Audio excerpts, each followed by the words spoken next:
आपका nerve system चल रहा था। आप लोगों ने नर्व सिस्टम के बारे में पढ़ा, नर्व सिस्टम की एनाटॉमी पढ़ ली आप लोगों ने कि जो नर्व सिस्टम है दो चीजों से मिलकर बना होता है, central nerve system and peripheral nerve system. जो सेंट्रल नर्व सिस्टम है वो ब्रेन और स्पाइनल कॉर्ड से बना होता है, जबकि पेरिफेरल नर्व सिस्टम आपके स्पाइनल नर्व और क्रेनियल नर्व से बना होता है। आपने देखा कि जो क्रेनियल नर्व है वो 12 जोड़ी होती है, जो स्पाइनल नर्व हो वो 31 पेयर्स, 31 पेयर्स, 31 टोटल अगर पूछ ले तो क्रेनियल नर्व 24 और स्पाइनल नर्व 62। आप लोगों ने आगे देखा कि जो पेरिफेरल नर्व सिस्टम है वो दो प्रकार का है, सोमेटिक और ऑटोनोमिक। पूरा का पूरा जो पेरिफेरल नर्व सिस्टम है वो सोमेटिक है। उसी सोमेटिक या पेरिफेरल नर्व सिस्टम में से कुछ क्रेनियल और स्पाइनल नर्व ऑटोमेटिक होने वाली क्रियाओं को कंट्रोल करती है, वो ऑटोनोमिक नर्व सिस्टम में रख दी गई है। ऑटोनोमिक नर्व सिस्टम दो प्रकार का होता है, सिंपैथेटिक एंड पैरासिम्पैथेटिक। सिंपैथेटिक वो जो इमीडिएटली वर्क करता है, पैरासिम्पैथेटिक वो जो रेस्टिंग वर्क। कौन सी कंडीशन में? Resting condition. आप जब रेस्टिंग कंडीशन में होते हैं तब वर्क करता है। आपने कहा कि जो सिंपैथेटिक नर्व सिस्टम है उसके लिए नोर एड्रेनालिन जो न्यूरोट्रांसमीटर है वो रेस्पॉन्सिबल है, इसलिए इसको एडर्जिक इफेक्ट भी कहते हैं। क्या कहते हैं बच्चों बताओ, आगे बात समझ में। इसी तरीके से आपके जो पैरासिम्पैथेटिक नर्व सिस्टम है इसके लिए एसिटाइल कोलिन न्यूरोट्रांसमीटर रेस्पॉन्सिबल है, इसीलिए उसको कोलिनर्जिक इफेक्ट भी कहते हैं। क्या कहते हैं बताओ बच्चों, आगे बात समझ में। एडर्जिक इफेक्ट एंड कोलिनर्जिक। आपने देखा कि जो सिंपैथेटिक नर्व सिस्टम है वो 14 पेयर्स नर्व के द्वारा दिखाया जाता है। कितनी नर्व के द्वारा? 14 पेयर्स, 14 पेयर्स। 14 पेयर में कहां से लेकर कहां तक के नर्व है आपके पास है बताओ? T2 से लेकर L2 तक हो गई 14। आई बात समझ में। उधर की बात करें हम लोग पैरासिम्पैथेटिक नर्व सिस्टम की, तो पैरासिम्पैथेटिक में आपके 3, 7, 9, 10 चार तो ये और 3 कौन कौन से बताओ? S2, S3 and S4। ये बहुत इंपॉर्टेंट बातें हैं। जिन बच्चों को ये बातें पता होती है वो एक अच्छे लेवल के बच्चे होते हैं। एक अच्छा लेवल का क्वेश्चन बनता है यहां से। और आपको बता दें एक बात तो आपको पता है कि आपका जो सिंपैथेटिक नर्व सिस्टम है हर एक्टिविटी को बढ़ाता है। किसे छोड़कर बताओ? DDLSU, DDL इनको घटाता है ना, DDLSU को घटाता है, बाकी सबको बढ़ाता है। ये भी बहुत अच्छे लेवल का क्वेश्चन बनता है एग्जाम के अंदर। जब आप क्वेश्चन प्रैक्टिस करते हो तो काफी क्वेश्चन आते हैं इससे रिलेटेड कि इनमें से कौन सा इफेक्ट सिंपैथेटिक नहीं है, इनमें से कौन सा इफेक्ट पैरासिम्पैथेटिक नहीं है। आज एक नया टॉपिक, एक नया सिस्टम, नर्व सिस्टम का ही डिसऑर्डर जो मेडिकल। देखो हम लोग यहाँ पर किस तरीके से पढ़ते हैं, हम लोग पहले एनाटॉमी फिजियोलॉजी पढ़ते हैं किसी सिस्टम की, उसके बाद में उसके डायग्नोसिस पढ़ते हैं, डायग्नोसिस के बाद में फिर उसके डिसऑर्डर पढ़ते हैं। तो आज चलेगा हमारे पास में disorder of nerve system. Nerve system की कोई भी जो बीमारी है, कोई भी कंडीशन है वो हम लोग पढ़ेंगे। Disorder of nerve system.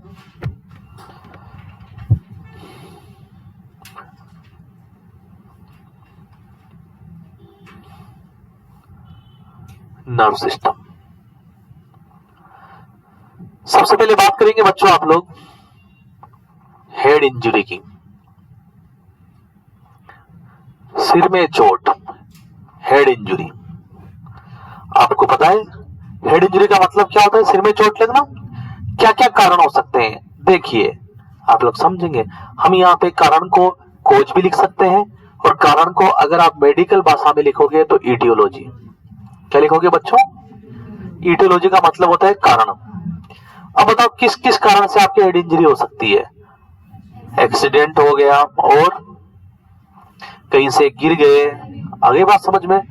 हाँ तो देखो सबसे ज्यादा जो हेड इंजरी देखने को मिली है बच्चों वो रोड ट्रैफिक एक्सीडेंट से हुई है। किससे बताओ? सबसे मेन क्वेश्चन यही बनता है कि most common cause is RTA. RTA का मतलब रोड ट्रैफिक एक्सीडेंट। आगे बात समझ में, रोड ट्रैफिक एक्सीडेंट। और क्या क्या कारण हो सकते हैं आपके पास में, देखिए किसी ने रोड से मार दिया हो, हॉकी से मार दिया हो, डंडे से मार दिया हो आपके पास में, ब्लंट इंजरी या blunt trauma. Blunt trauma, BLUNT blunt trauma. आई बात समझ में। ब्लंट का मतलब होता है, देखो एक तो होता है चाकू से मारना, तो धारदार हो गया, है ना, धारदार हथियार से। एक बिना धार वाले हथियार से मारना, वो क्या कहलाता है, ब्लंट। आगे बात समझ में। एक तो शार्प होता है, एक ब्लंट होता है ना। शार्प का मतलब धारदार, ब्लंट का मतलब बिना धार वाला। ब्लंट ट्रॉमा जिसमें आती है रोड, किसी के छड़ से वार कर दिया आपने, या आपके ऊपर किसी ने छड़ से वार कर दिया, हॉकी से मार लिया, आई बात समझ में, स्टिक डंडे से मारा, तो इन सब की वजह से भी आपके जो है सिर में चोट लग सकती है। या फिर गिर गया हो, फॉल फ्रॉम हाइट, छत से गिर गया हो, सीढ़ियों से गिर गया हो कोई, तब भी आपके सिर में चोट लग सकती है। येलो सांप गोली मार दी हो सिर में, गन शॉट इंजरी, आई बात समझ में। स्टैब इंजरी, स्टैब इंजरी किसे कहते हैं मैं आपको बता दूं। देखो स्टैब इंजरी का मतलब ये होता है बच्चों कि धारदार हथियार से आपके क्या कर दिया बताओ, हमला कर दिया। क्या कर दिया, हमला कर दिया। धारा सिर में चाकू गोप दिया, सिर में क्या गोप दिया बताओ, चाकू गोप दिया। सिर में तलवार से जो है आपके ऊपर वार कर दिया, उसे क्या बोलेंगे, स्टैब इंजरी। क्या बोलेंगे बताओ, हाँ, नाइफ हुआ ना, चाकू से आपके वार कर दिया, चाकू गोप दिया। अब टाइप्स ऑफ हेड इंजरी, दो प्रकार की हेड इंजरी होती है। टाइप्स ऑफ हेड इंजरी, दो प्रकार की हेड इंजरी आपकी होती है। कौन कौन से, देखो एक तो ओपन हेड इंजरी, एक close head injury. Open head injury एक तो ये, दूसरी क्लोज हेड इंजरी।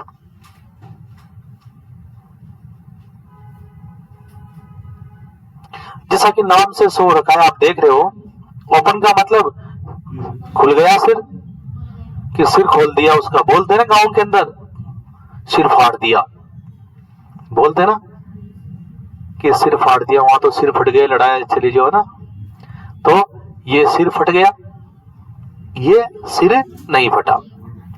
आगे बात समझ में। तो आपके पास में दो प्रकार की हेड इंजरी है, open head injury and close head injury. चलिए वन बाय वन एक एक को समझते हैं। जैसे कि ओपन हेड इंजरी की बात करते हैं। सबसे पहले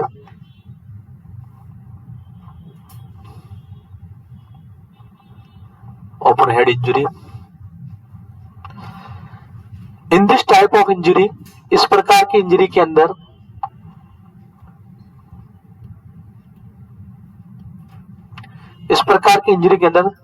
द ओपन वुंड, एक खुला घाव बन जाता है। क्या बन जाता है, ओपन वुंड। वुंड का मतलब क्या होता है, घाव। सिर पर एक खुला घाव बन जाता है।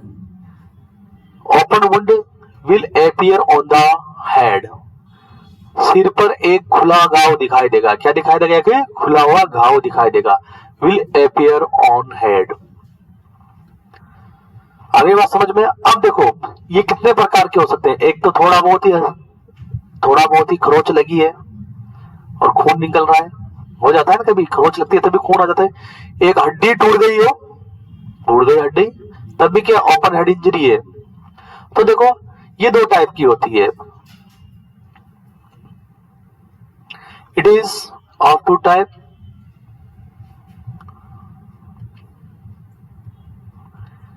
ये दो टाइप की होती है। एक तो आपके पास में लेसरेशन लेसेरेशन। आई बात समझ में? लेसेरेशन का मतलब क्या है? खरोंच। क्या है बताओ बच्चों? खरोंच लगी है आपके, मतलब सुपरफिशियल इंजरी हुई है। क्या हुई है बताओ? हाँ, सुपरफिशियल इंजरी हुई है। आपके ब्रेन को कोई दिक्कत नहीं है, ब्रेन इंटैक्ट है। ऊपर की जो स्काल्प है उसकी जो, देखो सुनो, ये जो आपकी खोपड़ी है उसकी स्किन हट चुकी है ना। कई बार यहाँ पर भी चोट लगने की वजह से खून निकल जाता है, उसको भी क्या बोलते हैं आप? Open head injury.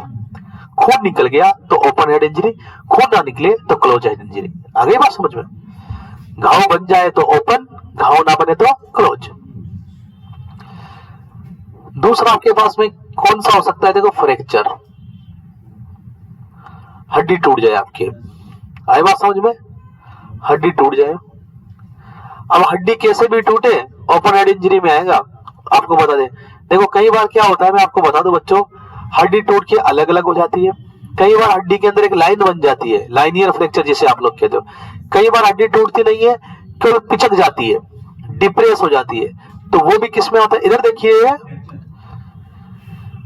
वो भी किस में आता है बताओ? फ्रैक्चर में आता है।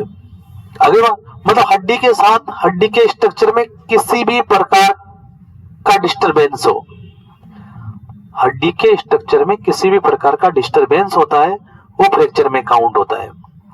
चाहे हड्डी टूट के अलग हो या ना हो, हड्डी दब जाए कहीं से तब भी फ्रैक्चर है, हड्डी में कोई दरार पड़ जाए तब भी फ्रैक्चर है, हड्डी टूट टूट के अलग हो जाए तब भी फ्रैक्चर है, हड्डी का चूरा बन जाए तब भी फ्रैक्चर है। आप टाइप्स ऑफ फ्रैक्चर पढ़ेंगे मस्कुलोस्केलेटल सिस्टम के अंदर, जो हड्डियों का जो सिस्टम है उसके अंदर आप फ्रैक्चर के बारे में पढ़ते हो। तो आप लोगों से पूछा जाए कि फ्रैक्चर किस में काउंट होगा बताओ? हाँ, जब आप लिखेंगे, मान के चलो आपके रिटन एग्जाम में आ गया, तो आप यहाँ पे फ्रैक्चर में थोड़ा सा टाइप्स भी लिख देंगे कि कौन कौन से टाइप की फ्रैक्चर हो सकते हैं। जैसे कि आपके पास में लाइनियर फ्रैक्चर हो सकता है। लाइनियर का मतलब एक बस दरार पड़ी हड्डी में। क्या पड़ी है? एक पतली सी लाइन, हेयर लाइन, हेयर बाल की जितनी सी दरार पड़ी हड्डी के अंदर। कई बार आपके लाइनियर फ्रैक्चर हो जाता है ना, आपको कोई पता ही नहीं चलता कि आपकी फ्रैक्चर है। नहीं यार, मेरे तो कोई दर्द वगैरह कुछ नहीं है। जब एक्सरा करवाते हैं तो डॉक्टर कहता है फ्रैक्चर है, तो उसमें क्या दिखती है? बाल के बराबर लाइन है ना, तो वो क्या कहलाता है? Linear fracture. क्या कहलाता है? Linear fracture. एक डिप्रेस्ड फ्रैक्चर हो सकता है। डिप्रेस्ड फ्रैक्चर, डिप्रेस्ड फ्रैक्चर तो आप समझ गए होंगे, जैसा कि नाम से सोए है ना, हड्डी अलग नहीं होती, हड्डी दब जाती है, हड्डी दब जाती है।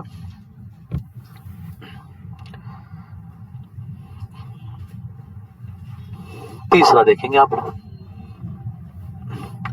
देखो सॉरी, दो प्रकार का है ना ओपन फ्रैक्चर। कितने प्रकार का है? दो प्रकार का। कौन कौन से फ्रैक्चर हो सकता है? लाइनियर हो सकता है, जितने भी टाइप के फ्रैक्चर सब हो सकते हैं। कंपाउंड हो सकता है। क्या हो सकता है बताओ? कंपाउंड फ्रैक्चर हो सकता है। कंपाउंड फ्रैक्चर का मतलब होता है ओपन फ्रैक्चर। क्या होता है बताओ? इधर देखो, कंपाउंड फ्रैक्चर का मतलब क्या होता है? Open fracture. ओपन फ्रैक्चर का मतलब है हड्डी टूटकर बाहर आ जाना, हड्डी टूटकर बाहर आ जाना, ये कंपाउंड फ्रैक्चर में आता है। हड्डी टूटकर बाहर आ गई, आपकी स्किन पूरी हट गई, आपको क्या दिखाई दे रही है? हड्डी, टूटी हुई हड्डी दिखाई दे रही है आपको। वो किस में काउंट होता है बताओ? कंपाउंड फ्रैक्चर के अंदर। आपके जो है कमिटेड फ्रैक्चर हो सकता है, कम्युनिटेड फ्रैक्चर। कम्युनिटेड फ्रैक्चर का मतलब यह है कि हड्डी टूटकर चूरा चूरा हो गई, हड्डी टूटकर चूरा चूरा हो गई, सेवरल फ्रेगमेंट में हड्डी टूट गई।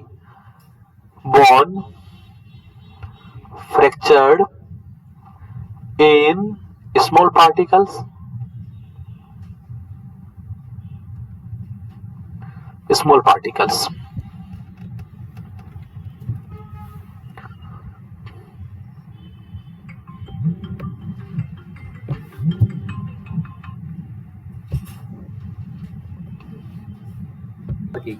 कौन कौन से दो प्रकार की बताइए? हाँ, बात करते हैं क्लोज हेड इंजरी की। दूसरा प्रकार आपके पास में क्लोज्ड हेड इंजरी। देखिए जैसा कि नाम से सो है, क्लोज्ड हेड इंजरी का मतलब ये होगा कि आपके सिर में चोट तो है लेकिन कहीं पर कोई घाव नहीं है। कहते हैं ना गुम चोट लग गई, कहते हो ना गुमनाम चोट। गुम चोट का मतलब हाँ, अंदर जो है इंजरी हुई है, बाहर किसी भी प्रकार का कोई घाव नहीं बना हुआ। अंदर इंजरी हुई है, बाहर किसी भी प्रकार का खून नहीं आ रहा। आई बात समझ में? बिल्कुल हेड शेप है। बात समझे बात को? ये ज्यादा खतरनाक होती है ना, अंदर का अंदर ही खून आ गया, अंदर का अंदर खून जम गया, है ना। तो देखिए in this type of wound, in this type of head injury,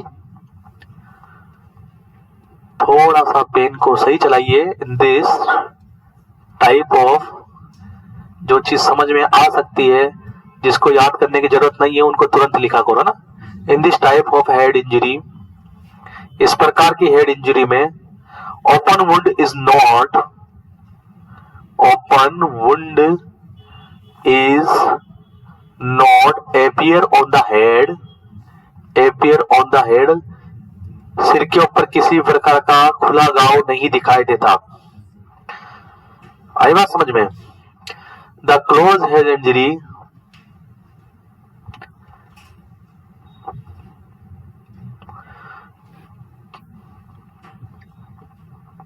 types की बात करते हैं। Types of the closed head injury कितने प्रकार की होती है? देखो जिस तरीके से ओपन हेड इंजरी 2 प्रकार की थी ना, कौन कौन से 2 प्रकार बच्चों? हाँ, लेसरेशन का मतलब क्या था? खरोच आना ना। हाँ, यहां पर देखो बहुत इंपॉर्टेंट है, बहुत इंपॉर्टेंट। पहला आपके पास है प्रकार कॉन्फ्यूजन। पहला प्रकार है आपके पास में कॉन्फ्यूजन। कॉन्फ्यूजन, कॉन्फ्यूजन का मतलब क्या है बच्चों? देखो मेरी बात सुनेंगे ध्यान से। पूरा सिल हिल गया हो, एकदम से ऐसे इंजरी हुई है ना, पूरा अंदर का तामझाम हिल गया। आई बात समझ में? कॉन्फ्यूजन का मतलब एक होता है कॉन्फ्यूजन और एक होता है आपके पास में कॉन्फ्यूजन। कॉन्फ्यूजन एंड कॉन्फ्यूजन, दोनों में आप फर्क समझेंगे। देखो जो कॉन्फ्यूजन होता है, देखो इधर सुनो, कॉन्फ्यूजन के अंदर आपके ब्रेन का जो स्ट्रक्चर है वो हिल चुका है, लेकिन उसमें किसी प्रकार की इंजरी नहीं है। किसी प्रकार की इंजरी, अंदर कोई ब्लीडिंग वगैरह नहीं हुई। जैसे कि एकदम से आप कहीं चल रहे थे और एकदम से जो है, सुनो मेरी बात को, गाड़ी 180 की स्पीड पे एकदम से ब्रेक लगा लिया, एकदम से आपका पूरी की पूरी बॉडी हिल गई है ना, उसमें आपका ब्रेन, अंदर जो ब्रेन था वो भी क्या हो गया? हिल गया। Jarring, jarring of the brain, jarring of the bearing, ये पूछा जाता है। समझ गए बात को? और एक आपके पास में, इधर देखो, आपके कहीं पे चोट लगी, फट करते हो आपके चोट लगी, बाहर कुछ नहीं दिख रहा, लेकिन अंदर का जो स्ट्रक्चर है वो टूट गया, उसमें इंजरी होगी, उसमें ब्लीडिंग हो गई, वो कॉन्फ्यूजन में काउंट होता है। किसमें बताओ? आई बात में? एक तो होता है कॉन्फ्यूजन, एक होता है कॉन्फ्यूजन। अभी हम फोटो देखेंगे। देखो confusion, it is minor injury, it is minor injury, इसको माइनर इंजरी में रखा है। Only the jarring of brain, jarring का मतलब बताओ? अंदर से ब्रेन पूरा हिल गया। आई बात समझ में? ब्रेन हिल गया। अब देखो यहां पर एक बहुत important level of consciousness, important बात यह है, लेवल ऑफ कॉन्शियसनेस। अगर पूछा जाए कि सर कॉन्शियसनेस अल्टर्ड होगी या नहीं होगी, लेवल ऑफ में बी अल्टर्ड, हो भी सकती है, नहीं भी हो सकती है। आई बात समझ में? हो भी सकती है, नहीं भी हो सकती है। आप लोगों से पूछा जाए कि ब्रेन का कोई पार्ट डैमेज होगा इसके अंदर? कोई ब्रेन की कोई भी पार्ट, ब्रेन का कोई भी न्यूरॉन वगैरह डैमेज होंगे? नहीं, न्यूरॉन या ब्रेन का कोई भी पार्ट डैमेज नहीं होगा। Neuron are not damage. Neuron क्यों लिखा? क्योंकि ब्रेन सारा का सारा किससे बना है बच्चों? हाँ। सो परमानेंट सिम्टम नोट अकर, इसके अंदर कोई भी परमानेंट सिम्टम, थोड़ी देर के लिए सिम्टम्स आते हैं ना, थोड़ी देर के लिए चक्कर आने लगेंगे, थोड़ी देर के लिए सिर भारी, सो परमानेंट सिम्टम नोट अकर, क्योंकि इसके अंदर किसी प्रकार की इंजरी नहीं होती है, न्यूरॉन्स वगैरह डैमेज नहीं होते।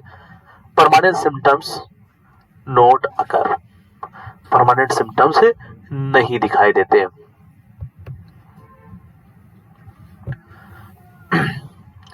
एक होता है आपके पास में कॉन्ट्यूजन, दूसरा प्रकार किसका? क्लोज हेड इंजरी का। क्लोज्ड हेड इंजरी का दूसरा प्रकार है बच्चों कॉन्ट्यूजन। देखो कॉन्ट्यूजन क्या होता है? It is major injury, it is major, वो क्या थी बताओ? माइनर। किसकी बात चल रही है बताओ? क्लोज हेड इंजरी की। किसकी? ओपन और क्लोज्ड में क्या अंतर है बताइए? ओपन के अंदर क्या होता है आपके, हाँ, ओपन वुंड बन जाता है, एक घाव दिखाई देता है। यहाँ पे आपको कोई घाव नहीं दिखाई देता। इट इज मेजर इंजरी, ये एक प्रकार की मेजर इंजरी है, और इसके अंदर द कॉन्शियसनेस में बी लॉस्ट। इसके अंदर कॉन्शियसनेस, देखो इसमें जरूरी नहीं है कॉन्शियसनेस लॉस्ट हो भी सकती है, नहीं भी हो सकती है। कॉन्शियसनेस इस मे बी को हटा के मैं लिख देता हूं द कॉन्शियसनेस लॉस्ट। इसके अंदर कॉन्शियसनेस लॉस्ट हो जाती है। और न्यूरॉन क्या होंगे बताओ? न्यूरॉन आर डैमेज, न्यूरॉन भी डैमेज हो जाएंगे। आई बात समझ में? तो इसमें क्या होता है? परमानेंट सिम्टम आपको देखने को मिलेंगे। सो permanent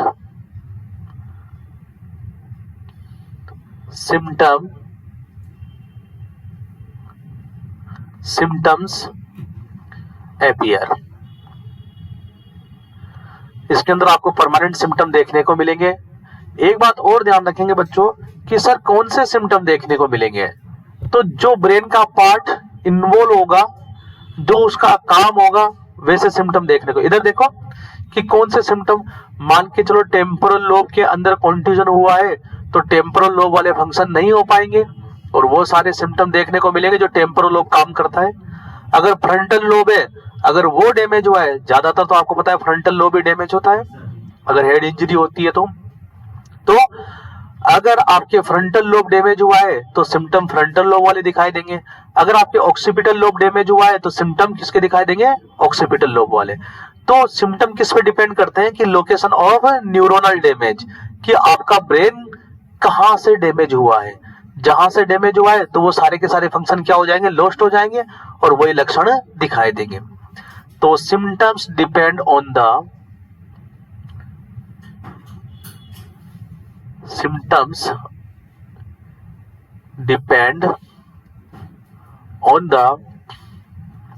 location of neuronal damage, location of neuronal damage। Clear बच्चों? तीसरा प्रकार देखेंगे आप लोग। तीसरा प्रकार है हिमेटोमा। ये तो समझ गए होगे बच्चों, जैसा कि नाम से सोए। नए बच्चे देखेंगे हीमा, जो हीमो वर्ड रिलेटेड, इधर सुनो बच्चों, हीमो रिलेटेड है ब्लड से। किससे बताओ? ब्लड से। आगे बात समझ में? और ये जो इधर देखो बच्चों OMA, ये वर्ड रिलेटेड होता है ट्यूमर से। किससे रिलेटेड होता है बताओ? ओमा वर्ड रिलेटेड टू ट्यूमर। तो इसका मतलब क्या होगा? ब्लड की ट्यूमर बन जाना। कहीं पर खून का जमा हो गया और जमा होकर क्या बना लिया कि ट्यूमर टाइप। कहने का मतलब आपके ब्रेन के अंदर चोट लगी, बाहर कुछ नहीं दिखाई दे रहा, अंदर जो है खून निकला, अंदर का अंदर खून वो जम गया, खून जम गया, और किसका रूप ले लिया उसने? गांठ का रूप। ज्यादा टाइट हो गया तो गांठ बन जाएगी ना, तो खून जमकर किसका रूप ले लिया उसने, गांठ का रूप ले लिया, तो उसे क्या बोलते हैं आप लोग, हीमेटोमा। क्या बोलते हैं बच्चों, हीमेटोमा। जैसे मैं आपको बता दूं, इधर सुनो, कभी आपकी उंगली गेट के अंदर आ जाती है ना, तो क्या बन जाता है, काला काला सा, पहले तो पर्पल, फिर काला, बहुत दिनों में जाते सही होता है ना, या फिर कभी कभी तो नाखून को ले जाता है साथ में, तो वो जो आपके वो लाल लाल सा जो बन जाता है वो हीमेटोमा है बच्चों। क्या है बताओ, आपका ब्लड जमकर वहां पे क्या हो गया, गाढ़ा हो गया। क्या हो गया बच्चों, क्लियर है। तो देखो हीमेटोमा आपके पास में, blood accumulate in the tissue, blood accumulate हो जाता है और सूख जाता है, क्लोट हो जाता है, accumulate in the tissue, accumulate हो जाता है और क्या हो जाता है बच्चों, क्लोट हो जाता है, जम जाता है, और क्या बना लेता है बताओ, हीमेटोमा। क्या बना लेता है बच्चों बताओ, हीमेटोमा बना लेता है। समझ में आ रही है, अरे राइटिंग समझ में आ रही नहीं आ रही बोलो। चलिए बच्चों अब देखिए आगे, ये जो हीमेटोमा होता है 4 प्रकार का होता है। कितने प्रकार का होता है, यहाँ पे आपके ब्रेन के अंदर 4 प्रकार का हीमेटोमा बन सकता है। कितने प्रकार का, हाँ, 4 type of haematoma can occur.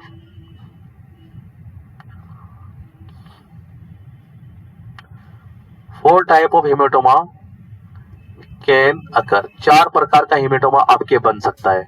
कौन कौन से 4 प्रकार का, एक तो सबसे पहली बात करें, इधर देखो बच्चों, एपिड्यूरल हीमेटोमा। अब मुझे बताओ, आपने एपिड्यूरल नाम कहां पर सुना था, एपिड्यूरल स्पेस सुना था ना आप लोगों ने। एपिड्यूरल स्पेस क्या होता है, एपिड्यूरल स्पेस में आपको बता दो, जैसे ये आपका देखो, इधर सुनो बच्चों, ये आपका ब्रेन है, मैं स्पाइनल कॉर्ड की बात नहीं करता, केवल ब्रेन की करूं अभी, है ना। ये आपका ब्रेन है, तो ब्रेन के ऊपर मेनिंजेज पाई जाती है। कितनी मेनिंजेज होती है बताओ, 3। कितनी मेनिंजेज होती है बताओ, 3 लेयर होती है, 3 मेनिंजेज होती है आपके पास में। ये ब्रेन है, ये पहली, ये दूसरी, और ये बच्चों सामने देखो तीसरी आपके पास, ये तीसरी आपके पास, पहली, दूसरी और तीसरी। इसको क्या बोलते हैं, ड्यूरामेटर, इसको क्या बोलते हैं, एरेक्नोइड मैटर, और इसको क्या बोलते हैं बच्चों, पायामेटर। आई बात समझ में। अब देखो एक बात बता दूं, ये तो आपने देख लिया, ये ब्रेन है, उसके बाद उसकी क्या होती है, 3 लेयर। सबसे अंदर क्या होती है, पायामेटर, उसके बाद एरेक्नोइड मैटर, उसके बाद ड्यूरामेटर। अगर बाहर से देखते हो ज्यादातर आप लोग, बाहर से तो डाप, डाप का मतलब dura mater, arachnoid matter and pia mater. और उसके बाद होती है आपकी खोपड़ी, क्या होती है बताओ, स्कल। उसके बाद क्या होती है आपकी, स्कल, मतलब हड्डी होती है ना, ये स्कल आ जाती है। उसके बाद ये आपकी स्कल आ जाती है। तो आपको बता दूं बच्चों एक बात, कि ये जो ड्यूरामेटर और स्कल, इन दोनों के बीच का जो स्पेस है, ड्यूरामेटर और स्कल के बीच का जो स्पेस है, ध्यान से समझिएगा, इसे बोलते हैं एपिड्यूरल स्पेस। क्या बोलते हैं बच्चों, समझो बात को, एपिड्यूरल। अब देखो इधर देखिए, अब इस एपिड्यूरल स्पेस में क्या पाई जाती है बच्चों, मैं बता दूं, ब्लड वेसल्स पाई जाती है, छोटी छोटी। क्या पाई जाती है, आपके लगी चोट, क्या लगी, ये ब्लड वेसल्स क्या हो गए, रप्चर्ड, क्या हो गई, इनमें से खून निकला, और ये खून क्या होगा, यहीं पर जमा होकर गाढ़ा हो गया। आगे बात समझ में, यहीं पे जमा होकर क्या हो गया बच्चों, गाढ़ा। तो यहां पर ये खून जमा गाढ़ा हो गया, तो हीमेटोमा बन गया ना, क्या बन गया। और इस प्रकार के हीमेटोमा को क्या बोलते हैं बताओ, एपिड्यूरल हीमेटोमा। समझे, समझ गए। तो एपिड्यूरल हीमेटोमा का बनता है एपिड्यूरल स्पेस में। एपिड्यूरल स्पेस किस किस के बीच में पाया जाता है, आपकी जो स्केल है, हड्डी है, उसके बाद में जो है ड्यूरामेटर है, क्या है बताओ, दोनों के बीच का जो स्पेस होता है वो क्या कहलाता है, एपिड्यूरल स्पेस। क्या कहलाता है, उस एपिड्यूरल स्पेस में खून जम जाना एपिड्यूरल हीमेटोमा कहलाता है। आगे बात समझ में, उस एपिड्यूरल स्पेस में खून जम जाना क्या कहलाता है, एपिड्यूरल हीमेटोमा। तो देखिए, this is most dangerous type of haematoma, सबसे पहली चीज, और मोस्ट कॉमन भी होगा ये। दिस इज मोस्ट डेंजरस, सबसे ज्यादा डेंजरस टाइप है ये, टाइप ऑफ हीमेटोमा।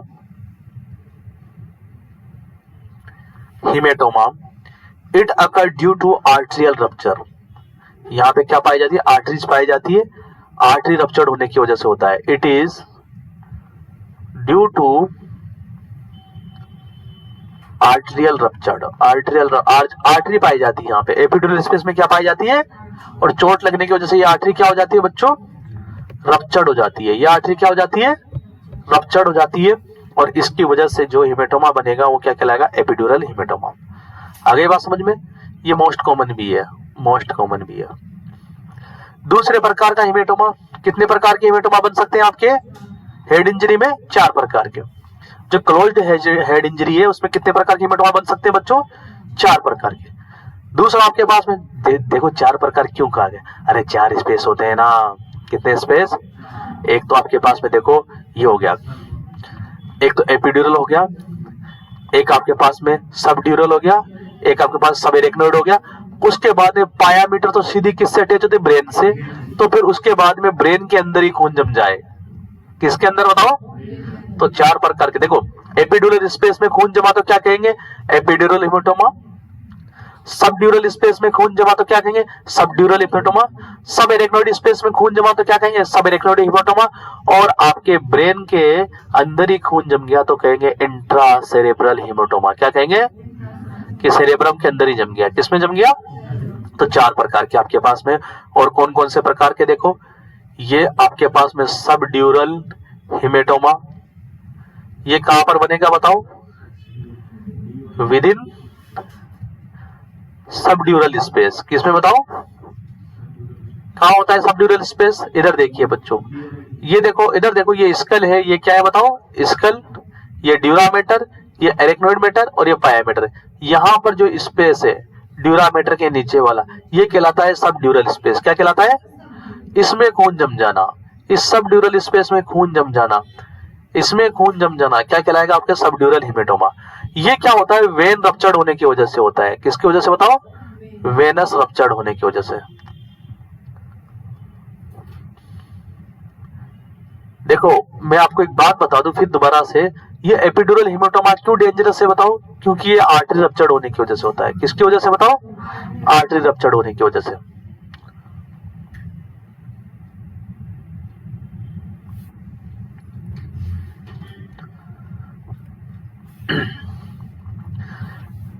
एक होगा आपके पास में सबएरेक्नोइड हेमेटोमा, ये कहां पर होगा बताओ,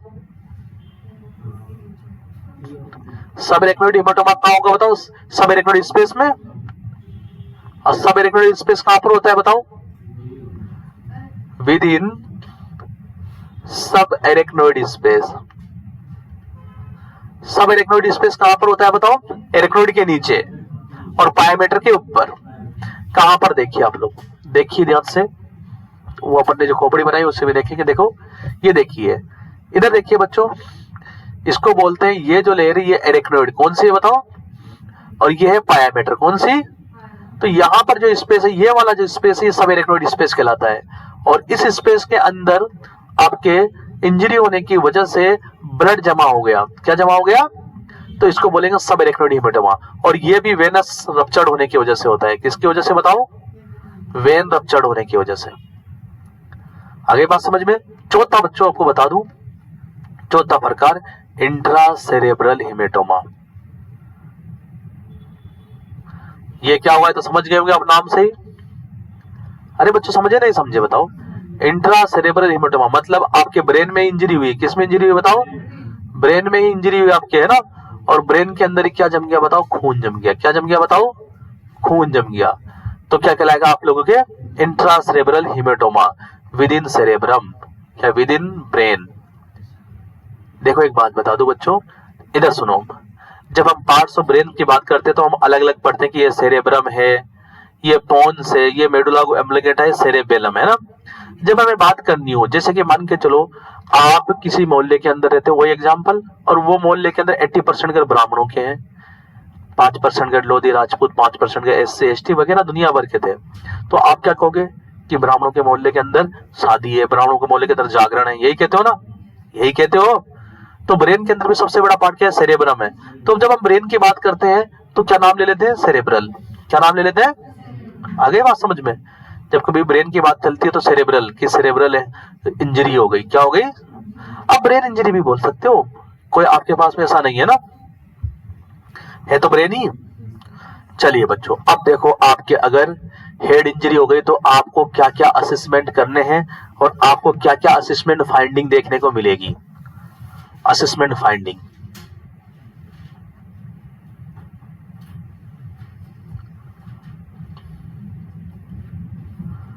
असेसमेंट फाइंडिंग क्या क्या देखने को मिलेगी।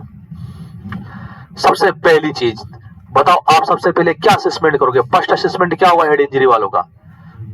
सबसे पहले कौन सा असेसमेंट करोगे? सबसे पहला असेसमेंट बताओ। अरे वो तो इंटरवेंशन हो गया ना बालक। असेसमेंट सबसे पहले क्या, आपके पास में हेड इंजरी का मरीज है, आपको क्या चेक करते हैं हम लोग? असेसमेंट, क्या असेसमेंट करते हो? जीसीएस करेंगे। क्या करेंगे बताओ? सबसे पहले जीसीएस करते हो आप लोग। आई बात समझ में? और जीसीएस के बारे में आपको पता ही है, क्या चेक किया जाता है जीसीएस से बताओ? Level of consciousness. ईवीएम के द्वारा क्या चेक करते हैं? Level of consciousness. तो आपको कैसा लेवल दिखाई देगा यहाँ पे? अगर सिर पे चोट लगी है तो Altered level of consciousness. Level of consciousness क्या क्या हो जाएगा बच्चों? अल्टर्ड हो जाएगा। क्या हो जाएगा? ये सभी के लिए, ओपन हेड इंजरी के लिए भी है, क्लोज हेड इंजरी के लिए भी है। दूसरा आपके पास में क्या असेसमेंट होगा आपको, देखो ध्यान से समझेंगे बच्चों। ओटोरिया।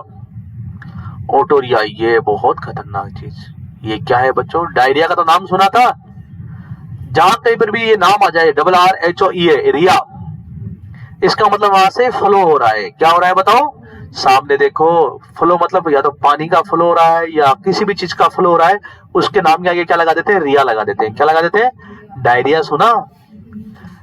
डायरिया हुआ, डायरिया का मतलब आपके जो है एनस से जो है फ्लो हो रहा है, पानी चल रहा है। आई बात समझ में? डायरिया, फिर डायरिया के नाम से डायपर बना। अरे डायपर कहाँ लगता है? वही लगता है ना। तो वो वर्ड याद रखा करो, दिमाग लगाया करो, सब चीज दिमाग से खेल लोगे। डायरिया, डायपर, डायपर को डायरिया क्योंकि वहां से रिलेटेड है लोकेशन के हिसाब से, है ना। डाई का पर, डायपर, कवर मतलब। तो जहां कहीं पर भी ये रिया वर्ड आ जाता है, इसका मतलब क्या हो रहा है? आपके फ्लो हो रहा है। तो ये देखो, रिया से तो फ्लो हो गया। ओटो का मतलब कान। ओटो का मतलब क्या है बताओ? कान। आपके कानों से सिक्रेशन निकल रहा है। कानों से क्या निकल रहा है? खून भी आ सकता है। कभी कभी क्या होता है, रोज हेड इंजरी हुई आपके, सिर पे कुछ भी नहीं है, सिर बिल्कुल सही है, लेकिन कानों से खून आ रहा है। क्या आ रहा है? आ गई बात समझ में? तो ओटोरिया हो सकता है। सिक्रेशन फ्रॉम ईयर, कानों से जो है CSF निकल रहा है, कानों से ब्लड आ रहा है। सिक्रेशन फ्रॉम ईयर, कानों से ब्लड निकल रहा है, कानों से खून आ रहा है। रिनोरिया हो सकता है। तीसरी चीज आप क्या असेसमेंट करेंगे? रिनोरिया। रिनोरिया, रिया का मतलब भी वही चीज। रिनो वर्ड रिलेटेड टू नाक, किससे रिलेटेड है बताओ? ओटो किससे रिलेटेड था? कान से। रिनोरिया का मतलब होगा secretion from, secretion from nose. आई बात समझ में? और मुझे एक बात बताएंगे बच्चों, जो नाक से निकल रहा है सिक्रेशन, उसका कैसे पता करेंगे कि ये CSF है या अदर सिक्रेशन है? क्या करेंगे बताओ? ग्लूकोज चेक करेंगे, हालोसाइन देखेंगे। क्या देखेंगे? हाँ, कैसे चेक करते हैं? CSF को जांच करने के लिए। CSF की जांच कैसे करेंगे इसमें से बताओ? कैसे करेंगे CSF? या तो हालोसाइन देखेंगे। क्या देखेंगे? कल बताया था मैंने। या फिर क्या चेक करते हैं बताओ? ग्लूकोज। हाँ, ग्लूकोज चेक करेंगे।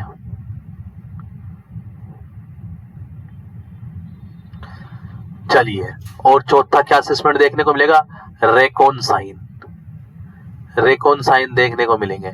ये क्या होते हैं रेकोनसाइन? देखिए, आप लोगों ने देखा होगा, इधर देखो, किसी के भी सिर पे चोट लगती है, उसकी आंखों के नीचे काला काला आ जाता है।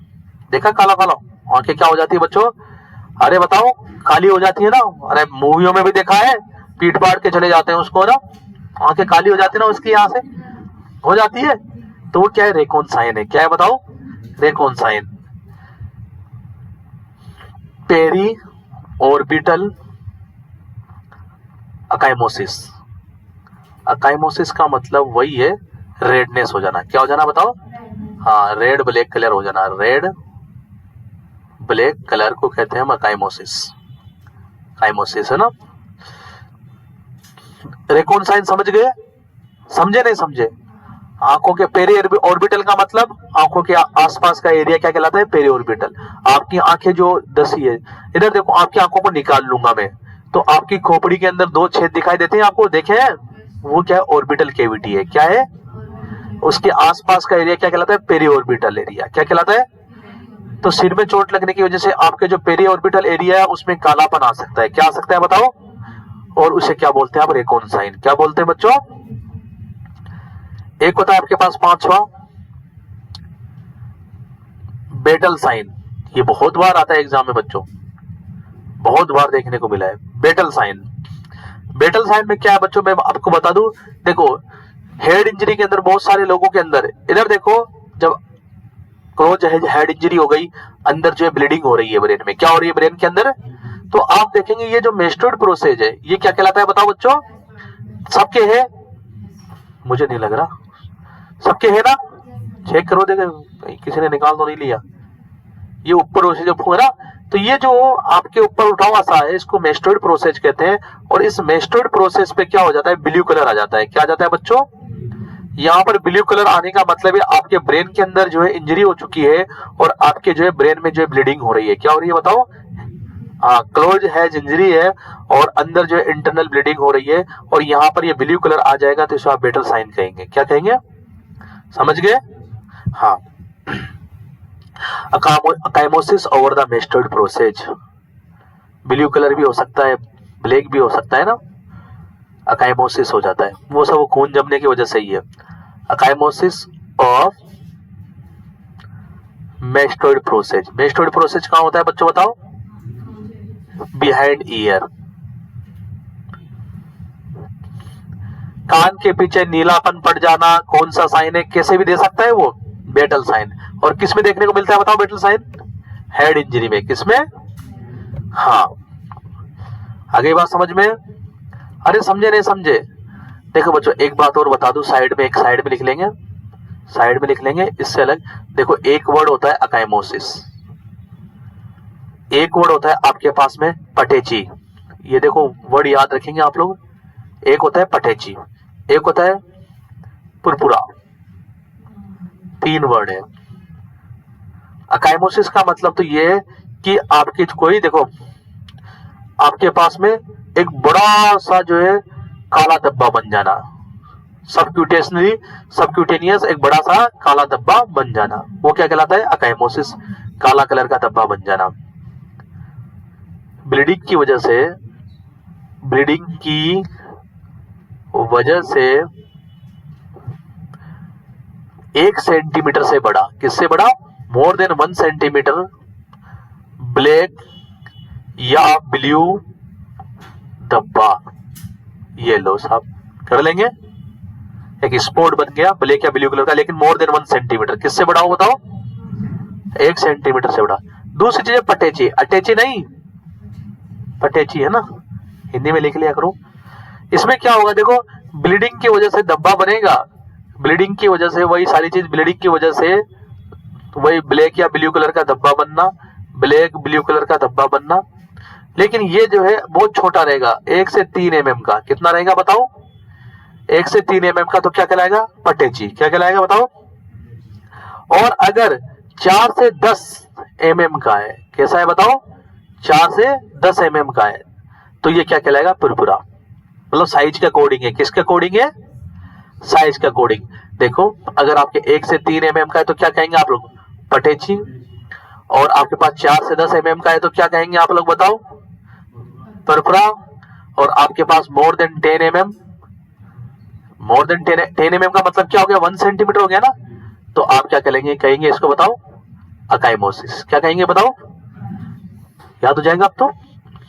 चलिए बच्चों, सिर में चोट लग गई, अब डायग्नोसिस कर लेता हूं। क्या क्या डायग्नोसिस करूं देखो। हाँ डायग्नोसिस, क्या क्या डायग्नोसिस कर लेंगे हम लोग। देखो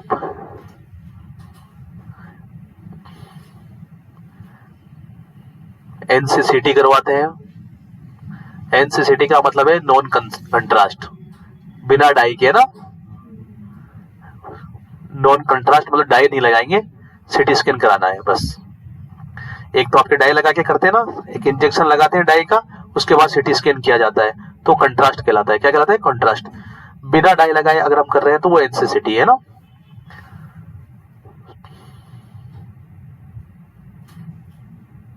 अब आप लोगों से पूछा जाएगा बच्चों कि जब हेड इंजरी का मरीज होता है तो उसके एनसीसीटी क्यों की जाती है?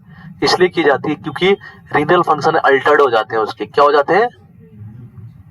Renal function altered in head injury.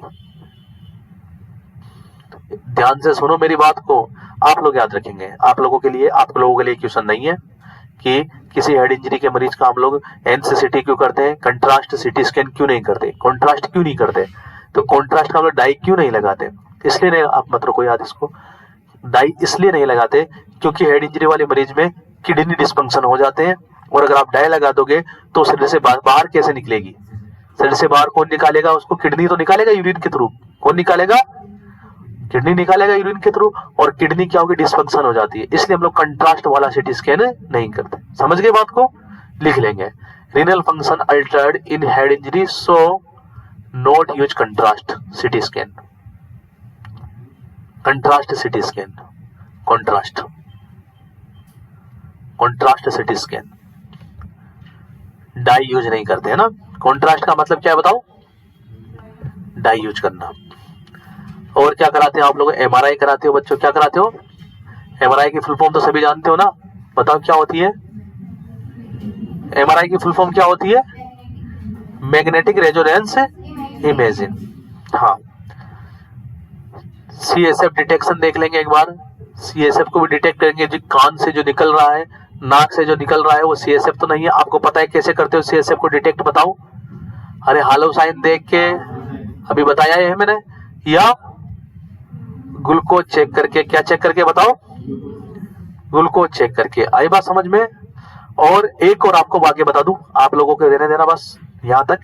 आपको बता दूं, आपसे पूछा जाएगा कि कन्फर्मेशन कैसे होगा कि ये सीएसएफ है। तो अगर बच्चों मेरी बात को ध्यान से सुनो, अगर ओनली क्वेश्चन के अंदर ग्लूकोज लिखा हुआ है तो आपका आंसर ग्लूकोज होगा कन्फर्मेशन के लिए। और अगर ग्लूकोज के अलावा लिखा हुआ है आपके पास में बीटा ट्रांसफेरिन टेस्ट। क्या लिखा हुआ है? Beta transferrin test. Beta transferrin check करते हैं हम उसके अंदर, बीटा ट्रांसफेरिन टेस्ट। ये अगर लिखा हुआ है तो ये कंफर्मेटरी टेस्ट होगा सीएसएफ लीकेज को चेक करने के लिए। आ गई बात समझ में? अगर ओनली ग्लूकोज है तो ग्लूकोज करके आ जाए, लेकिन ग्लूकोज और बीटा ट्रांसफेरिन दोनों लिखा हुआ है। आपको याद रखना है ग्लूकोज तक कि जो नाक से निकल रहा है ये सीएसएफ है या नहीं। कैसे चेक करोगे? उसमें अगर ग्लूकोज प्रेजेंट है तो सीएसएफ है, ग्लूकोज प्रेजेंट नहीं है तो सीएसएफ नहीं है। आप लोगों के थोड़ा सा एक लेवल बढ़ जाएगा कि आप लोग कंफर्म कैसे करेंगे? बीटा ट्रांसफेरिन टेस्ट करके। क्या करके बताओ? हाँ, कंफर्मेशन टेस्ट है ये, confirmation test for the CSF detection. चलिए बच्चों, अब देखिए बच्चों, मैनेजमेंट क्या क्या करेंगे। अगर आपके हेड इंजरी का मरीज है तो मैनेजमेंट क्या क्या करेंगे? जो लोग रिटर्न एग्जाम देंगे तो वो तो बहुत सारी चीजें लिखेंगे अलग अलग तरीके से। आप लोग नर्सिंग मैनेजमेंट लिखेंगे, उसके पहले तो लिखेंगे मेडिकल मैनेजमेंट, फिर नर्सिंग मैनेजमेंट, फिर डाइटरी मैनेजमेंट। अच्छे से हम यहाँ पे देखो डाइट मेडिकल मैनेजमेंट की बात करेंगे। मैनेजमेंट में पहले मैनेजमेंट कितने प्रकार का होता है बताओ? यहाँ पे हम 3 प्रकार का। मेडिकल मैनेजमेंट मतलब दवाई देना, नर्सिंग मैनेजमेंट मतलब नर्सिंग केयर देना, और आपके पास में एक सर्जिकल मैनेजमेंट मतलब सर्जरी करवाना, एक आपके पास डाइटरी मैनेजमेंट मतलब डाइट। 3-4 प्रकार के होते हैं, आप जितना बड़ा उतना हो सकता है ना। तो आप मेडिकल मैनेजमेंट की बात करेंगे। मेडिकल मैनेजमेंट में क्या बताओ? दवाई देना, ड्रग्स। कौन कौन सी ड्रग्स बताओ? सबसे पहले तो आपको बता दूं बच्चों में कि हेड इंजरी हुई है तो बताओ आईसीपी बढ़ेगा या कम होगा? बढ़ जाएगा। तो मतलब जहां कहीं भी इंजरी हो जाती है वहां वासोडाइलेशन हो जाता है ना, ब्लड सप्लाई बढ़ जाती है।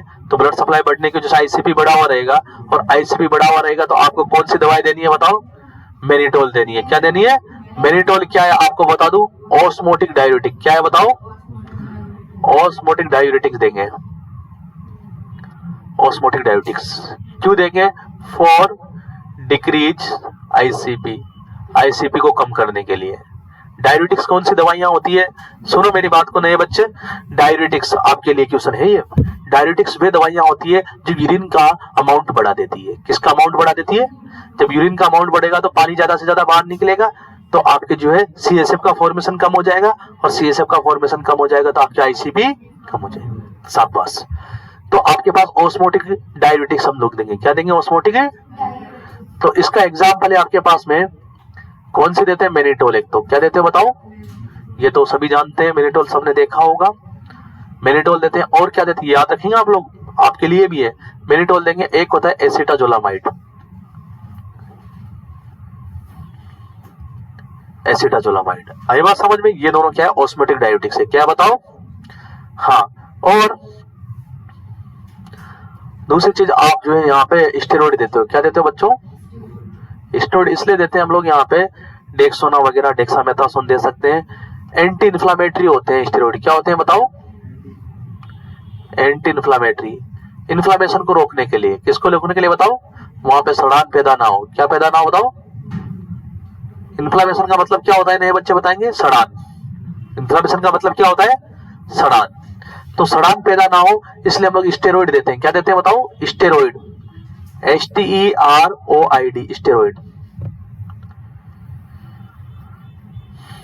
चलिए अब आगे बात समझ में। अब देखिए, अगर दवाइयों से कुछ नहीं हो रहा तो हम सर्जिकल मैनेजमेंट करेंगे। क्या करेंगे बताओ? Surgical management. Surgical management, surgery करेंगे। सर्जिकल मैनेजमेंट में क्या करते हो बताओ बच्चों? सर्जरी। जो टूटे हुए पार्ट है उनको जोड़ेंगे। अगर कोई हड्डी टूट गई तो उसका ऑपरेशन करके उस हड्डी को जोड़ेंगे। आगे बात समझ में। अगर कोई हिमेटोमा बन गया तो उस हिमेटोमा को जो है सर्जरी के द्वारा बाहर निकालेंगे, खुरच कर। कैसे बताओ? खुरच कर बाहर निकालेंगे आप लोग।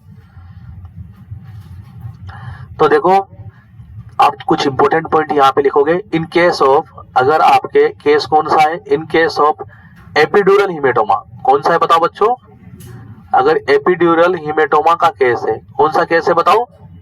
तो आपको तुरंत सर्जरी करनी पड़ेगी, इमीडिएट सर्जरी, क्योंकि आर्टरी रप्चर्ड हो गए ना वहां पे क्या रप्चर्ड हो गई? आर्टरी। अगर एपिड्यूरल हिमेटोमा है तो तुरंत सर्जरी करनी पड़ेगी, क्योंकि एपिड्यूरल हिमेटोमा क्या है? डेंजरस है। क्या है बताओ? क्यों डेंजरस है बच्चों? क्योंकि वहां पर आर्टरी रप्चर्ड होती है, और आपको पता है आर्टरी के अंदर ब्लड का प्रेशर ज्यादा होता है, तो वहां पर और ज्यादा हिमेटोमा बन जाएगा। धीरे धीरे बड़ा होता जाएगा, वो हिमेटोमा ज्यादा बड़ा होता जाएगा। इसलिए उसको हम तुरंत ऑपरेशन करके हिमेटोमा को निकाल के उस आर्टरी को क्या करेंगे? लाइगेट कर देंगे, आर्टरी को वापस जोड़ देंगे ना जहां से रप्चर्ड हुई है। जरूरी है ना, तो ये बात ध्यान रखना। In case of epidural haematoma, emergency surgery should be perform. Immediate या emergency, immediate surgery should be performed, should be performed.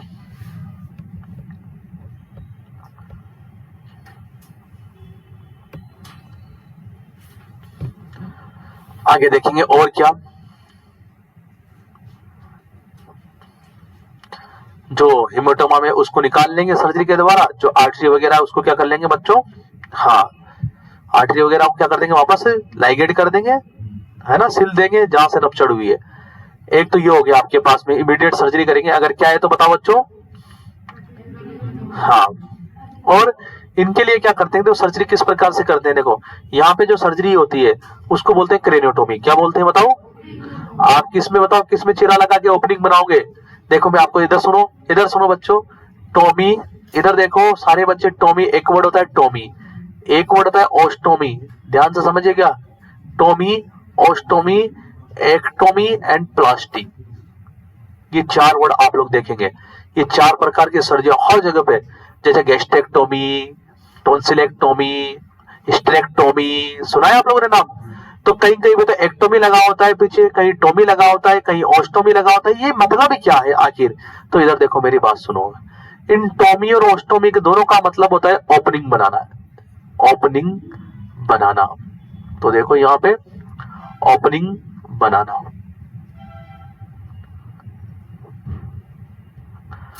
देखो बच्चों, जो टोमी होता है इसके अंदर तो हम लोग देखो जो ओपनिंग बनाते हैं वो एक चीरा लगाकर।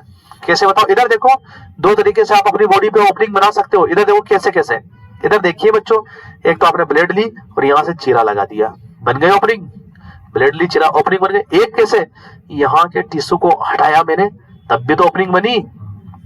आई बात समझ में? दो तरीके से ओपनिंग। तो अगर आप चीरा लगा के, इंसिजन, इंसिजन का मतलब क्या होता है बताओ? चीरा लगाना। अगर आप चीरा लगा के बनाते हो तो क्या कहलाती है? टोमी। और आप removal of mass, removal of mass, थोड़ा सा वहां से मास को हटा के फिर ओपनिंग बनाते हो तो क्या कहलाती है बताओ? ओस्टोमी। क्या कहलाती है? समझे बात को? एक्टोमी का मतलब होता है रिमूवल ऑफ ऑर्गन, किसी ऑर्गन को पूरा निकाल देना। एक्टोमी का मतलब क्या होता है? किसी ऑर्गन को पूरा निकाल देना। जैसे यूट्रस को निकाल देना, स्टेक्टोमी, रिमूवल ऑफ यूट्रस, स्टेक्टोमी। टॉन्सिल को निकाल देना, टॉन्सिलेक्टोमी। आई बात समझ में? स्टमक को निकाल देना, गैस्ट्रेक्टोमी। तो रिमूवल ऑफ ऑर्गन, ये सारी चीजें तुम्हें पता होनी चाहिए, मैं पूछूंगा आप लोगों से। Removal of organ, removal of organ. और प्लास्टिक का मतलब रिपेयरमेंट, प्लास्टिक का मतलब रिपेयरमेंट करना। तो आप कोई भी सर्जरी देखते हो तो उनके पीछे ये नाम देखते हो और नाम देखकर समझ जाते हो कि सर्जरी में क्या होना है। आई बात समझ में?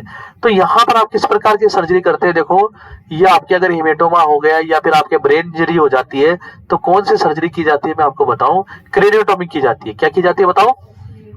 In brain injury, brain injury के अंदर, in brain injury, brain injury में क्या की जाती है बताओ? क्रेनियोटोमी। क्या की जाती है बताओ बच्चों? क्रेनियोटोमी। क्या किया जाता है बताओ? क्रेनियोटोमी। क्रेनियोटोमी का मतलब क्या है बताओ? Opening in cranium. क्रेनियम क्या है? आपकी स्कल है। क्या है बताओ? यहाँ पे चीरा लगा के आपकी ओपनिंग बनाई जाएगी। क्या बनाई जाएगी? Opening. Opening in school, opening in cranium, opening बनाई जाएगी, ओपनिंग इन क्रेनियम।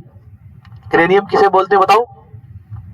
क्रेनियम किसे बोलते हैं? स्कल का ऊपर वाला पार्ट, स्कल का, स्कल का ऊपर वाला पार्ट, स्कल का ऊपर वाला पार्ट क्या कहलाता है? क्रेनियम कहलाता है। क्या कहलाता है बताओ बच्चों? क्रेनियम कहलाता है। स्कल का ऊपर वाला पार्ट क्या कहलाता है? क्रेनियम। क्लियर है माइंड के अंदर? ये देखो पूरा स्कल है, इधर देखो बच्चों, ये पूरा का पूरा क्या है? स्कल।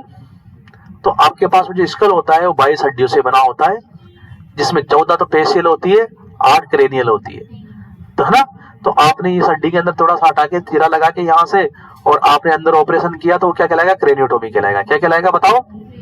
अब जो क्रेनियोटोमी होती है बच्चे वो दो प्रकार की होती है। कितने प्रकार की क्रेनियोटोमी होती है बताओ? यहाँ पे दो प्रकार की, ध्यान से सुनिएगा, दो प्रकार की क्रेनियोटोमी आप लोगों के लिए भी है, आपके लिए भी है। कौन कौन सी? एक तो सुप्राटेंटोरियल, एक इंफ्राटेंटोरियल। सुप्रा टेंटोरियल क्रेनियोटोमी, एक इंफ्राटेंटोरियल क्रेनियोटोमी।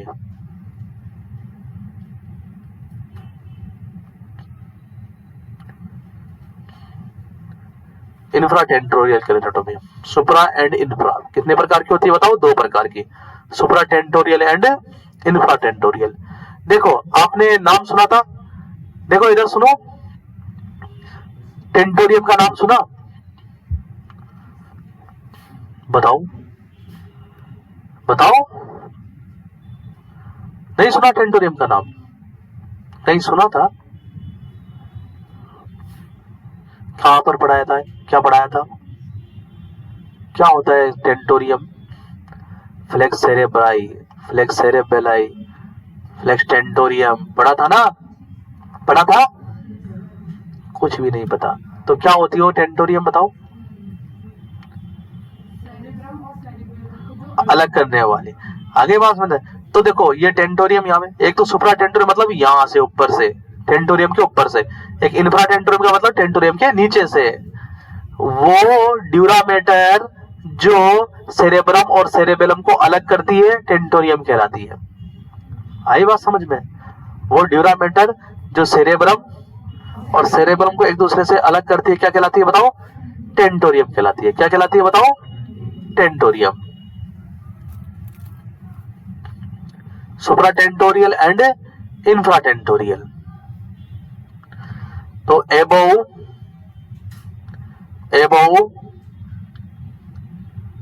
टेंटोरियम, अगर टेंटोरियम के एबोव से करेंगे, ऊपर से करेंगे तो क्या कहलाएगी? सुप्राटेंटोरियल। टेंटोरियल, देखो टेंटोरियम एक ड्यूरामेटर है, एक कवरिंग है जो आपके सेरेब्रम और सेरेबेलम को अलग करती है। आप पुरानी क्लास से देखेंगे, सब डली हुई है, एक बार देखना आप लोग तो आपको समझ में आ जाएगा कि टेंटोरियम क्या है, एक बार देखिएगा। इंफ्राटेंटोरियल क्रेनियोटोमी का मतलब ये है कि आप क्रेनियोटोमी कर रहे हो, क्या कर रहे हो बताओ? कहां से कर रहे हो? बिलो से टेंटोरियम, बिलो टेंटोरियम, टेंटोरियम के नीचे से, बिलो टेंटोरियम।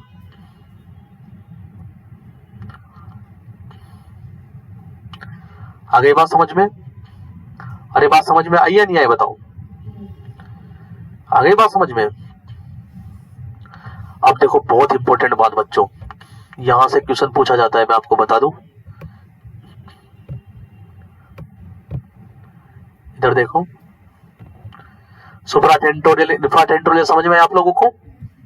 टेंटोरियम एक स्ट्रक्चर है जो सेरेब्रम और सेरेबेलम को अलग अलग करता है। अगर उसके ऊपर से कर रहे हो सर्जरी तो सुप्राटेंटोरियल, और नीचे से कर रहे हो तो इंफ्राटेंटोरियल। हाँ, सर्जरी करने के बाद पोस्ट ऑपरेटिव, पोस्ट ऑपरेटिव का मतलब क्या होता है बताओ? सर्जरी के बाद क्या क्या रेस्पॉन्सिबिलिटी होती है आपकी? क्या क्या रेस्पॉन्सिबिलिटी होती है पोस्ट ऑपरेटिव? सबसे पहले आप ध्यान रखेंगे बच्चों, provide lateral position, provide lateral position किस साइड में? जिस साइड पे आपकी सर्जरी नहीं की गई है। लेटरल का मतलब क्या होता है? Side position. कौन सी पोजीशन? साइड की पोजीशन। आप सोचते हो ना लेटरल पोजीशन मतलब साइड की।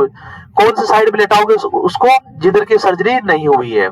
ये बात ध्यान रखना, बहुत इंपॉर्टेंट है।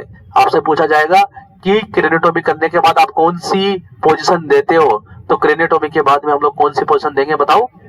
हाँ, lateral position. Lateral position toward the, किस साइड बताओ?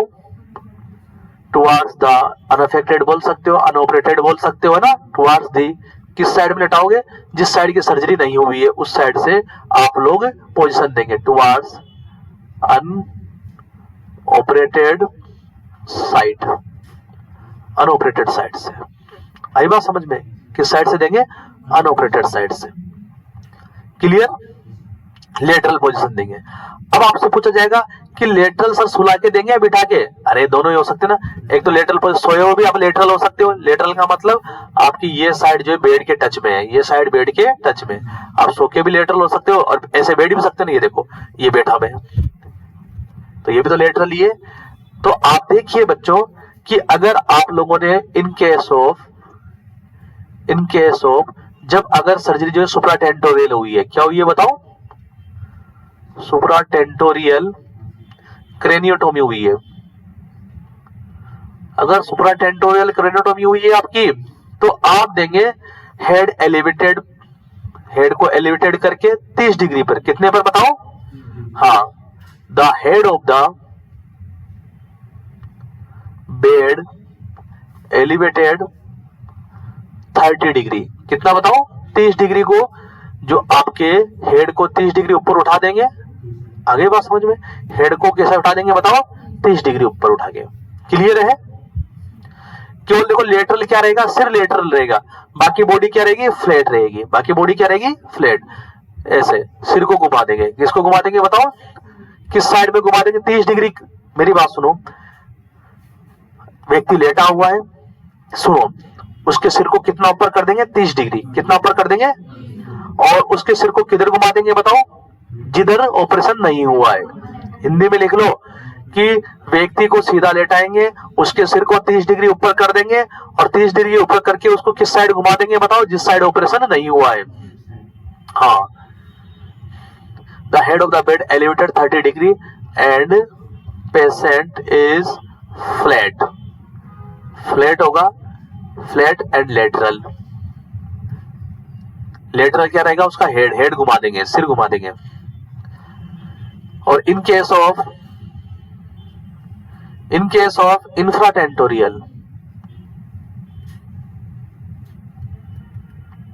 इन केस ऑफ अगर इंफ्राटेंटोरियल सर्जरी की गई, इंफ्राटेंटोरियल का मतलब समझते हो ना? हाँ, the head of the bed should be flat. आपको फिर जो है 30 डिग्री ऊपर करने की जरूरत नहीं है, बस आपका हेड क्या रहेगा, फ्लैट रहेगा। और किधर घुमा देंगे हेड को, बताओ, जिस साइड ऑपरेशन नहीं हुआ। The head of the bed, ये आया हुआ क्वेश्चन है, इज फ्लैट। फ्लैट रहेगा हेड ऑफ द बेड, जो आपका बेड है बिल्कुल सीधा रहेगा, सिर ऊपर नहीं रहेगा, सिर बिल्कुल क्या रहेगा, फ्लैट। और किधर टर्न कर देंगे, एंड टर्न, किधर घुमा देंगे बताओ, टर्न एट अनऑपरेटेड साइड, जिस साइड ऑपरेशन नहीं हुआ है उस साइड आप लोग घुमा देंगे। क्लियर है माइंड के अंदर, क्लियर है नहीं है बताओ। चलिए अब देखिए आप लोग आगे, मेडिकल मैनेजमेंट हो गया, सर्जिकल मैनेजमेंट हो गया, अब नर्सिंग मैनेजमेंट क्या करेंगे आप लोग हेड इंजरी का। नर्सिंग मैनेजमेंट, नर्सिंग मैनेजमेंट,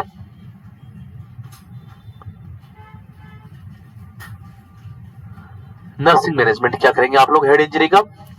देखो इधर सुनो, मेरी बात को ध्यान से सुनो, इधर सुनो, देखो समझने की कोशिश करेंगे, आपके लिए भी है, क्वेश्चन आया था ये। सबसे प्राइमरी नर्सिंग मैनेजमेंट होता है आपके सांस को क्लियर करना, पेटेंट एयरवे। क्या होता है, पेटेंट एयरवे का, पेटेंट का मतलब होता है साफ, पेटेंट का मतलब साफ, एयरवे का मतलब होता है सांस नली। आपका जहां से सांस आता है जाता है वो क्या कहलाता है, एयरवे, हवा का रास्ता। आई बात समझ में। तो सबसे पहला काम होता है आपको जो हवा का रास्ता है उसको साफ रखना है। देखो उसके सिर पे चोट लगी, सिर पे चोट लगने की वजह से खून निकल रहा है, कानों से नाकों से कहीं से भी खून निकल रहा है, तो आपके नाकों से खून निकल तो उसको सांस लेने में तकलीफ होगी, तो आप सक्शन करके नाक का जो भी खून है, आई बात समझ। वैसे हेड इंजरी में हम सक्शन नहीं करते हैं क्योंकि सीएसएफ लीकेज होने के चांसेस होते हैं।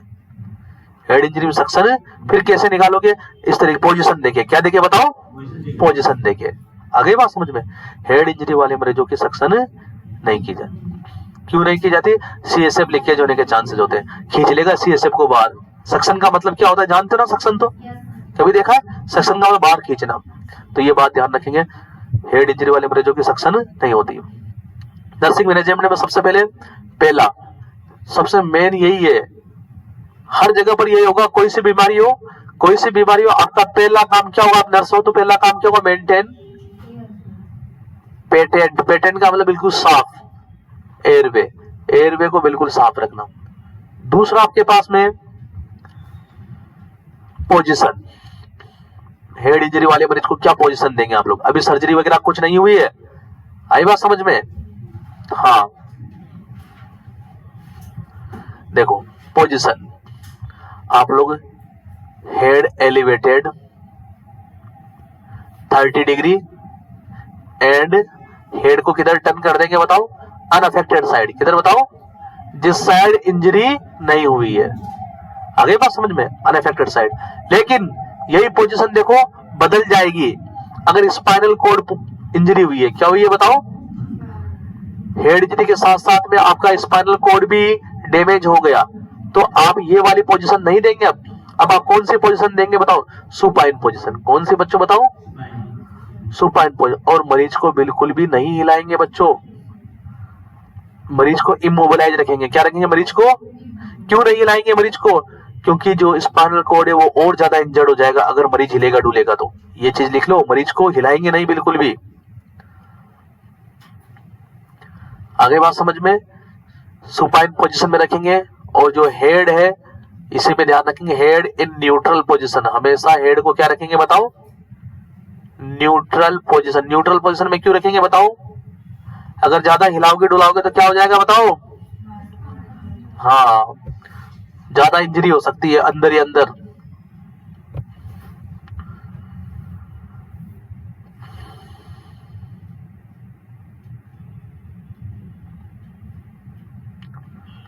आगे बात समझ में। और सक्शन अवॉइड करेंगे। सक्शन क्या है बताओ, अवॉइड। और क्या अवॉइड रहेगी बताओ, कफिंग, खांसना भी अवॉइड करेंगे। खांसे मत, ये दोनों क्या कर देगी देखो, अगर सक्शन कर दिया तो क्या कर सकता है बताओ, सीएसएफ लीक हो सकता है। क्या हो सकता है बताओ, और कफिंग, खांसना क्यों अवॉइड करेंगे, क्योंकि ये आईसीपी बढ़ा देता है। क्या बढ़ा देता है, खांसने की वजह से क्या होता है, आईसीपी बढ़ जाता है। छींकने और खांसने की वजह से आईसीपी बढ़ जाता है, इसलिए उसको छींकने और खांसने के लिए क्या करेंगे, मना करेंगे। क्या करेंगे, मना करेंगे। अरे बात समझ में आई या नहीं आई बच्चों? बताओ, समझे? बात समझे या नहीं? तो बच्चों ये आपके पास में हेड इंजरी थी। क्या थी बताओ? Head injury. आप लोगों ने पढ़ा कितने प्रकार की होती है, कैसी होती है? बस मुंह से बोल दिया था पहले कि सिर में चोट लगी, आज पता लगा क्या होता है। ये कंप्लीट होता है आपका हेड इंजरी। नेक्स्ट क्लास में देखेंगे क्या पढ़ते हैं हम लोग।